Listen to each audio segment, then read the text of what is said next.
ஆர்சிபிக்கு ஏதாச்சும் விஷயம் ಈ ಸಲ ಕಪ್ ನಮ್ಮದಿಲ್ಲ, ಈ ಸಲ ಕಪ್ CSK இதுதான். ஸோ அடுத்த வருஷம் அவங்க தான் கப் அடிப்பாங்க, இந்த வருஷம் அவங்க தான் கப் அடிப்பாங்க. இல்லை இல்லை இல்லை CSK தாங்க. CSK இந்த கப்பு வீட்டு வருது இன்னைக்கு. தேங்க்யூ. ஆர்சிபிக்கு என்ன சொல்லணும்னா லாஸ்ட் 1 இயர் ட்ராஃபி பார்த்ததுக்கே அவங்களுக்குலாம் வந்து அவ்வளோ ஹாப்பியாக இருக்குது. நம்ம டீம் எப்படின்னா 5 ட்ராஃபிங்கிறத தாண்டி we have so many legends. அதை தாண்டி 2 சாம்பியன்ஸ் ட்ராஃபி எல்லாம் இருக்குது. நம்மளோட ஹிஸ்ட்ரி வேற மாதிரி. அதெல்லாம் வந்து என்றைக்குமே அவங்க பார்த்து புரிஞ்சுக்க போகிறதே கிடையாது. They still believe RCB is greater than CSK, but that is not true. பார்த்தோம் இப்போ கூட இந்த ஸ்டேடியம்ல RCB ஜாசி போட்ட பீப்புள் வந்து இருக்காங்க. None of the CSK fans show disrespect.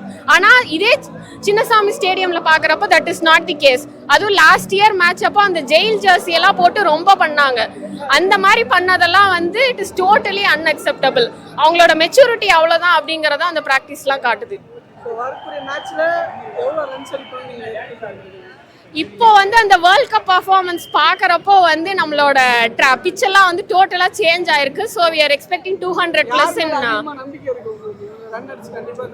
இந்த தடவை வந்து சேட்டா மேல ஹோப் இருக்கு. நம்மளோட world cup player of the tournament. So he is going to do it for CSK this time.